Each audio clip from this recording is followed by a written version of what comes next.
Hi, everybody. Diana here. Welcome to this episode of Sewing Common. So glad that you could all be with me. And I do apologize that this video is coming out on Monday rather than yesterday on Sunday like normal, but I have been a bit under the weather since Friday. Now that we're going out and doing things again, it seems like my body has decided to catch every bug that comes along. So I have a bit of I don't really think it's a cold. I just think it's some kind of a head virus thing going on, but I'm feeling almost back to completely normal. So thank you to everyone who sent me beautiful notes of get well. I appreciate that very much. Today, we are going to talk about using blanks to help us get some Christmas gifts and home decor items done quickly now that we're in really, the fast-paced part of the holiday season, right?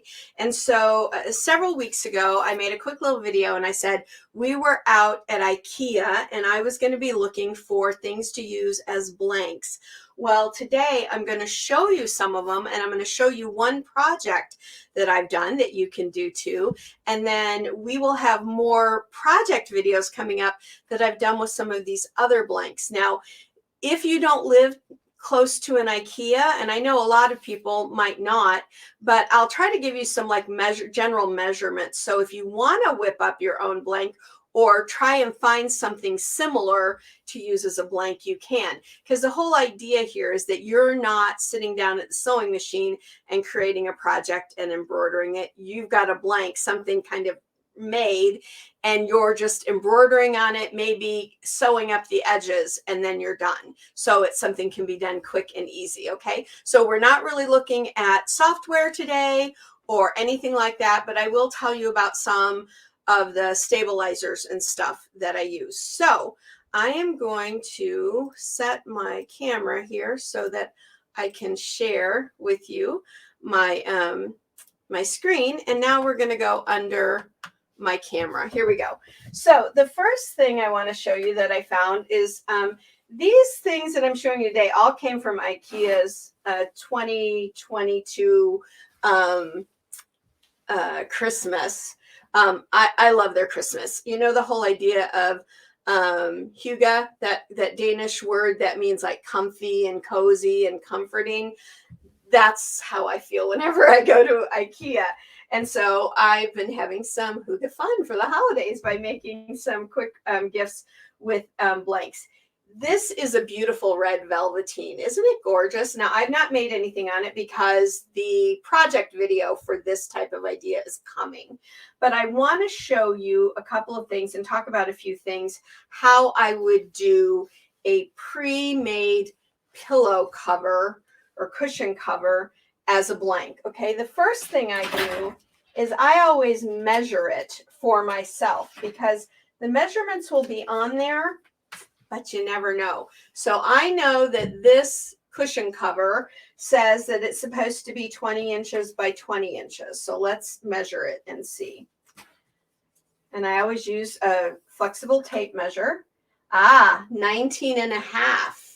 So not quite 20 by 20. And let's see if it is an actual square or if it's a little off. Yeah, 19 and a half. So this is 19 and a half, not 20 by 20. So I always do that measurement so that when I'm taking my design or creating my design, I really know like where my center point and things like that will be. But the thing I want to show you about using a cushion cover that's pre-made is how you would kind of do a tiny bit of disassembly on it. So there is a built-in zipper on here. Nice, right? Not having to even put in the zipper. I'll go for that all the time. So on the corner of the zipper where the zipper pull is, if you just turn that corner inside out, this zipper, because the zipper pull is there, I don't want to mess around with that, right?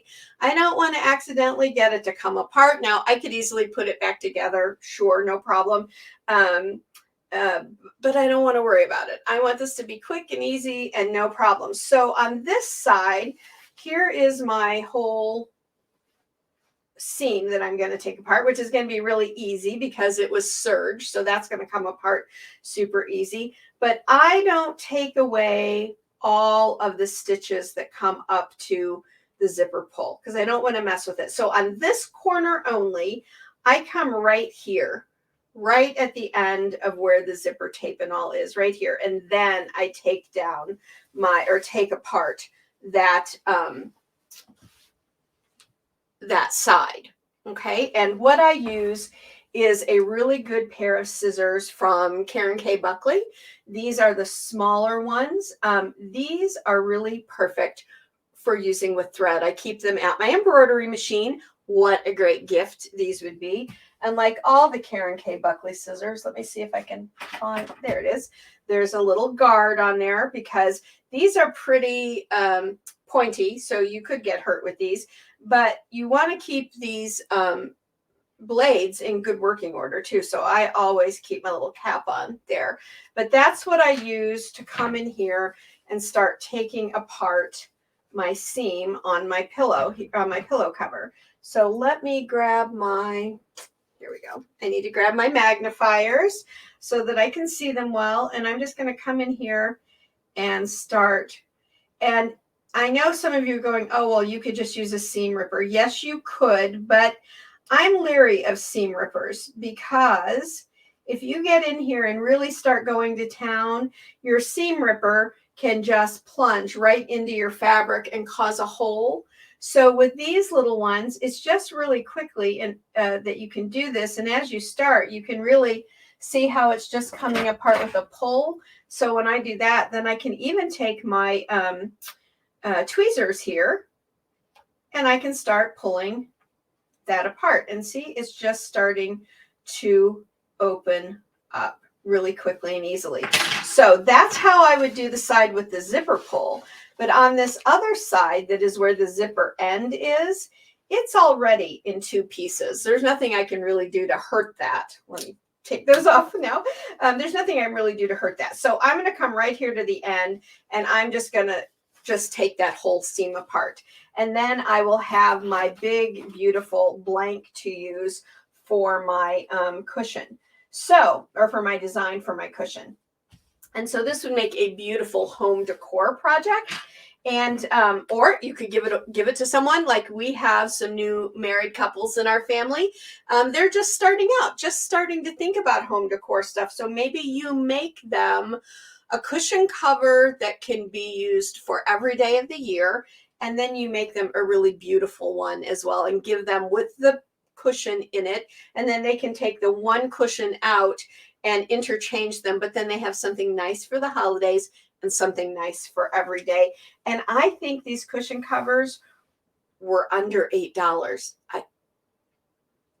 I don't think these were the $4.99 ones. I think the $4.99 ones I got were these gorgeous checked ones. Again, a gorgeous one. So this was in the Christmas idea as well. And it's the same idea. It's got the built-in zipper, so I would do that too. But on the one side is the big check, and on the other side is the smaller check, or gingham, I guess you could call that. So this one is called the Crossbana, Crossbana. Crossbana. That's what this one is called. So you could give two of these, but I know this was under $10, I'm pretty sure. And so we have a project video I'll be doing for that one during the holiday season, because the videos from now through December are going to be fun, quick holiday project kind of videos. And then we'll get back into some of our other lessons and all. Now, here's one more cushion cover that I got.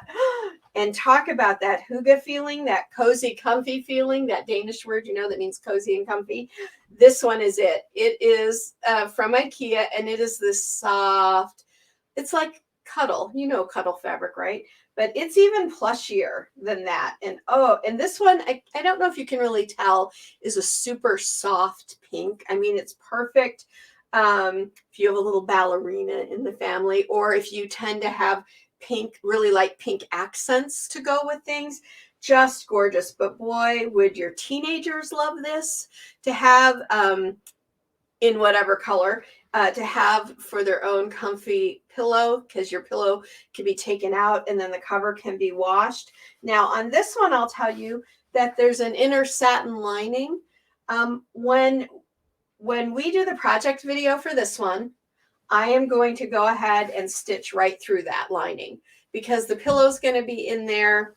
I don't need to worry about it. So I'm going to stitch right through that, and we'll have more information about that on that particular video. But again, I'm going to take away my sides the same way. And I'll show you something that I do with my sides once I take my blanks apart.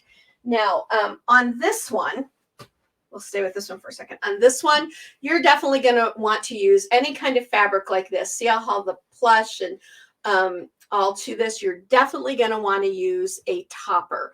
So that means after you've hooped it over the appropriate stabilizer, you put a clear film topper over the top of it so that your stitches stay on top rather than sinking down into here. And we'll talk more about that when I do this project video as well. But something like that is a perfect holiday gift. Now, they also had packs of holiday tea towels, and you all know I'm nuts for tea towels, right? Now this one I don't think will be a project video. Maybe, I'm not sure yet, but there's two of them. There's this beautiful red and white one here and the red and white stripe. So maybe we will do one and we'll do a design on here. That would be cute. I can see like a whole candy cane theme here, right? And because these are just like the tea towels we buy anywhere else, but you get two of them for like literally $4 or $5, super inexpensive. And what I love about them is they always put a little tag up there, a little hoop, so that you can hang them if you like. And so I just love using their tea towels. I've used so many of them for around the house, but this would be a great holiday gift as well, or a great way to put a little extra Christmas cheer in your own kitchen too, for sure.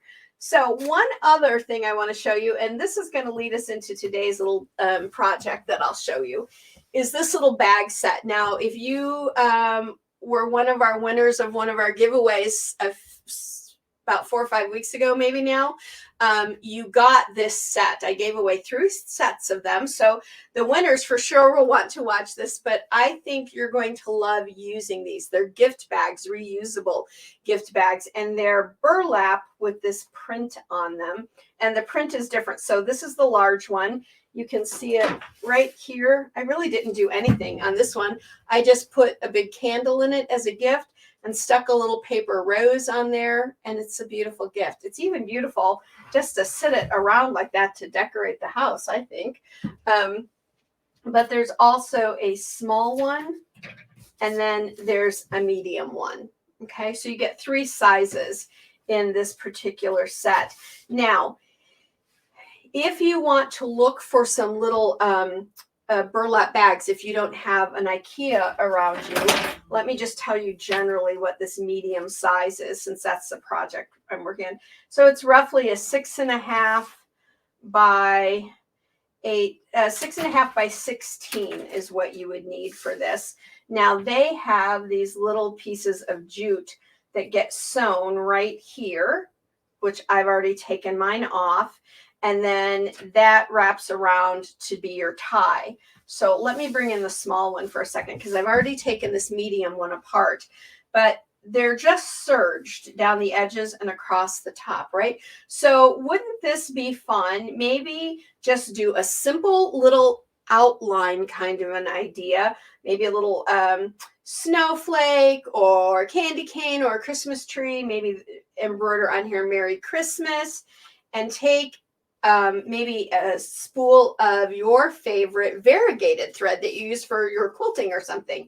Plop it in there, tie it up. You can either use like the jute that comes with it, or buy your own jute if you're finding these at a craft store, or take a satin or grosgrain ribbon and tie them up. And wouldn't that be a cute gift to give to maybe your Quilting Guild friends or some of your stitchy friends, your embroidery friends? Great idea. I love that. So all I do to take this one apart, it was really easy. This is stitched right here. I just came in with my scissors and took out the little stitch there. And then on this one, I turn it inside out. Now I'm going to put my magnifiers on here for a second. And I come in here with my scissors and I get into this first couple of stitches here. There we go. See how it's coming apart? And then I just stitch it down, or cut it all the way down. just cut through those stitches until I've got them all done. And I'm going to do this one side because I want to give you a couple little tips here for when I'm done. And again, I don't like using a seam ripper, especially on burlap, because if it gets in under the burlap and you start pushing, you're going to get a hole right in your burlap. So these little scissors from Karen K. Buckley are my favorites. And you can check with your local fabric shop or your local online retailer, anybody that carries Karen K. Buckley for sure. So I'm trying to get these done pretty quick. It goes pretty quickly. In fact, what I do is I took a whole set of these the other night into the living room while we were watching a Christmas movie. And I just sat there and took the side seams off. No problems at all. So a good deal of that is off. So most of that I can just take right off and snip it and then throw that away. Now, see up here, there's a little bit left there, a little bit of the thread. So what I do is I take a piece of my favorite paper tape that I use for machine embroidery and lay it on there and pull it off and see what happens. It takes all those loose strings off, but it doesn't cause a lot of, let me take those off now. It doesn't cause a lot of fraying for you because it's a low tack. So a low tack, or should say maybe sensitive skin, if you buy a medical tape. I wouldn't really use painter's tape. I'm not thrilled with painter's tape. It's a little too sticky for my liking, and the adhesive on painter's tape really isn't necessarily fabric friendly. So I would buy a low adhesive paper tape, a low tack paper tape, or a sensitive skin medical tape. I think you'll like that a little bit better. And so I do that on one side, and then I come in on my other side, and if there's a little bit right there, I do the same thing, and it gets all of those little stitches out. And then if there's maybe one or two, I'll use my tweezers to take the rest of those out. But then once I've done that on both sides, I give it an iron, and then I do what you see here. I take and put a piece of my paper tape or my sensitive skin tape, whatever I'm using for my embroidery, and I wrap it around my edges on both sides. That helps me to keep the fraying from happening. And when I'm done, I just easily start to roll that back, and I really don't get much, if any, at all fraying. And if you can see on this one, there was still some of that white thread in there that I didn't get on this side. So it's just pulling that off with it as well. And so then I just turn it inside out and I just unroll it on this side. And then I'm ready to sew my piece together. So let's talk about stabilizer with burlap, okay? So with burlap, I like to use, let me grab a piece up here. Here we go. I like to use a sticky back tearaway, but I also like to use a fusible no-show mesh. Hang on just a second because I forgot to bring it over. Let me grab it. Like I said, I've been so under the weather this weekend. It wasn't quite together. So I also use a fusible no-show mesh. So I know you've seen fusible no-show before, poly mesh, same idea. But one side of it has, can you see that little bit of a glimmer to it? That's the fusible part. So this is what I do. I bring in my piece of burlap.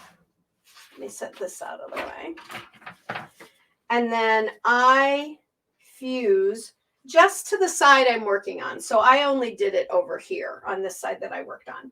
So I fuse it to my burlap from the back side. So I fuse it right on there. Okay.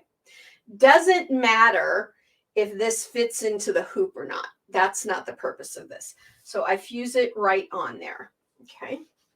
Let's set this aside.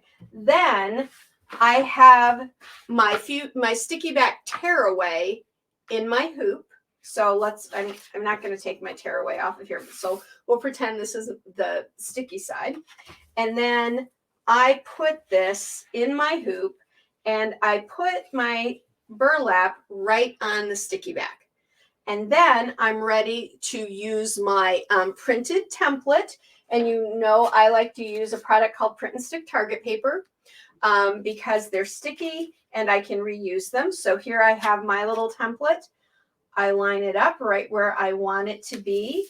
And now, since everything's all in the hoop, I take this over to my machine and I bring my needle in, use the features on my machine to get my needle right there. And then I advance my needle to my first stitch as an extra placement point.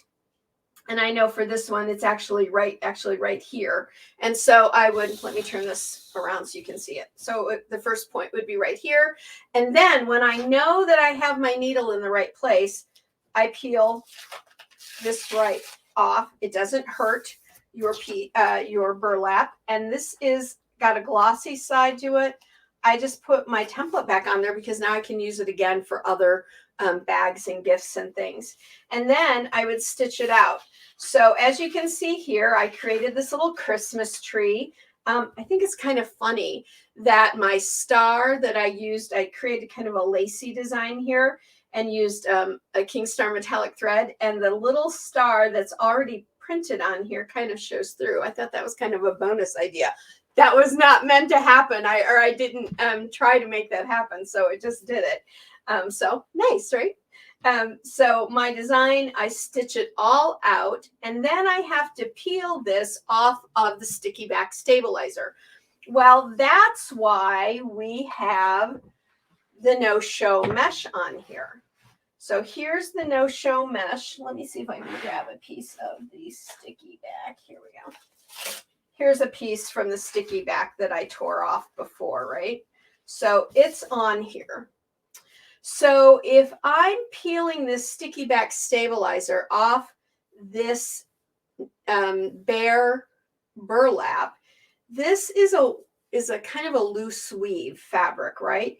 It can tend to pull it and misshape it or cause fraying even. So having your fusible on here, when I pull that off, I'm pulling against the stabilizer, not against my fabric and my stitches, the way I would be if I had it right on the burlap.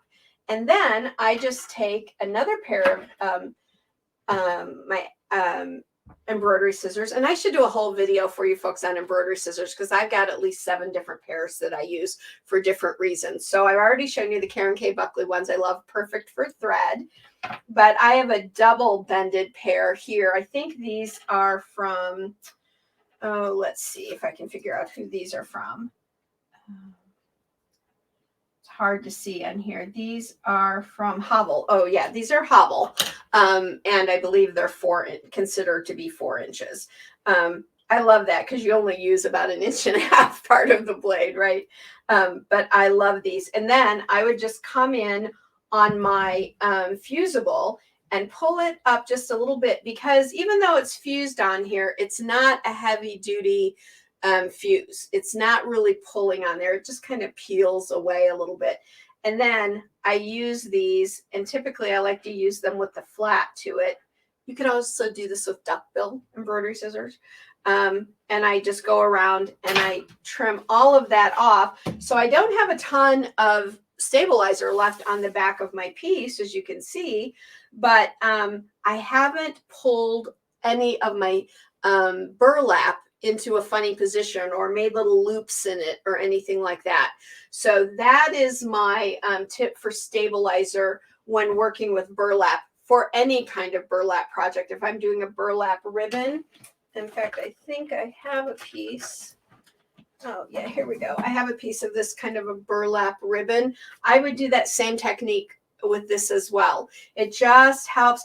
Or I would do this technique with any kind of a fabric that has a loose weave to it, okay?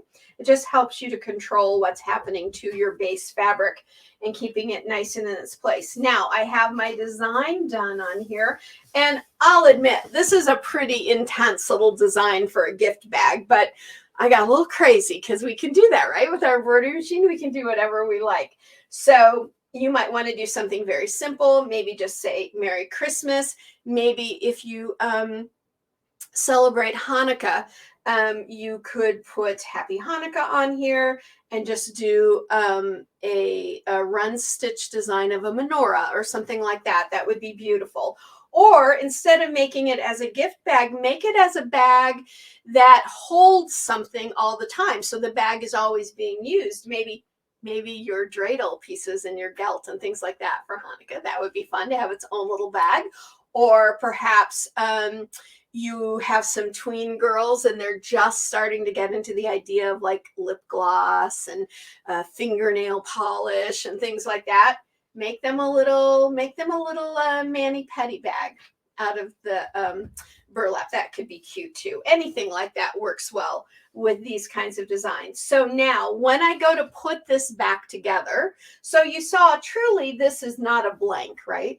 It's only blank because I choose to use it as a blank. So, but there was very little deconstruction needed. Now that I'm ready to put it back together, super simple. You can, remember, it's just got the serger. So if you have a serger overlocker, I know my friends in the UK call it an overlocker. That's great because it is called an overlocker too. So you can use your overlocker serger to serge up your sides, no problem. Like I said before, you can use, if you're using the actual IKEA ones, you can re-add your piece of jute there, and as you're sewing it, sew it on, or sew it all the way up and then sew over this with your sewing machine or something. That might be better.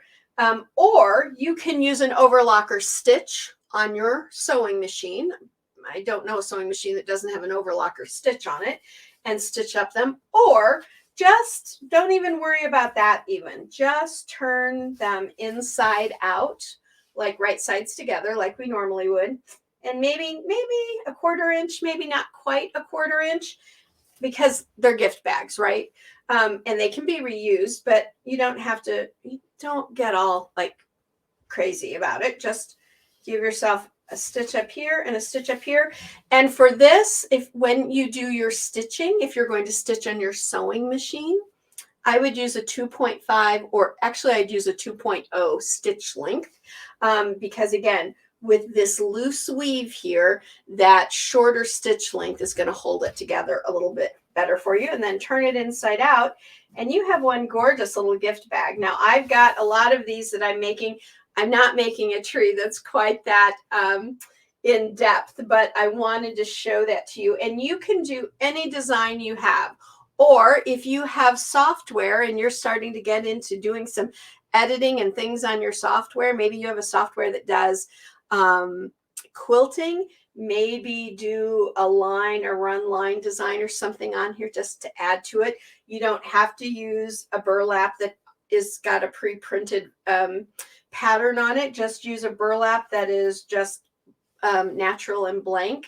But I love this idea of the burlap too for reusable gift bags. That way, whoever receives this can hold on to it. They can pass it on next year. Or if you're like me, when I get things like this, the next year, I just stuff them with tissue paper and wrap them up and set them around the house as little decor items. So you can do all kinds of cute things like that.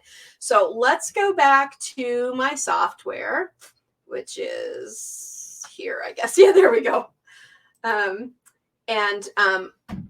That is the first project in our blanks series. So we're going to do another one with the velveteen pillowcase or cushion cover and that big fluffy one as well, probably before the end of the holiday season, because all the videos from here going forward till the end of the holidays are going to be just fun little projects, things like this. Some of them I will try and maybe even do some designs that if you would like them, you can find them over on my website. I didn't have a chance to do that for this one, and this one was pretty complicated. So, but I will do that as well. So when we do the project, you have the little design that you can actually use on your piece. Don't forget, #SewInCommon. so that we can see all your beautiful designs. Don't forget to like the channel, subscribe. We'd love to have you as part of this group. I know I'm a little disoriented today, and again, I apologize. I'll be fully back on my feet in another day or so, I'm sure. But please subscribe. We'd love to have you as part of the community. Have lots of fun stuff coming, folks, in the new year for sure. Projects, more lessons on software stuff, all kinds of great fun. And you can also find my blog and everything at my website as well. Would love to see you over there. If you register at my website, you'll get, like, the blog and stuff will automatically be sent out to you. So I hope that you enjoyed, and because this has actually been the year of the small project for me. I've been doing lots of these small projects all year long, and so next year I'll have to come up with a new idea for next year. If you have an idea for our overall theme next year, put it in the comments. I'd love to hear from you. And until next time, you guys, you know what I'm going to say, right? Go sew life beautiful. And I will see you next Sunday. Okay. Bye for now, everybody.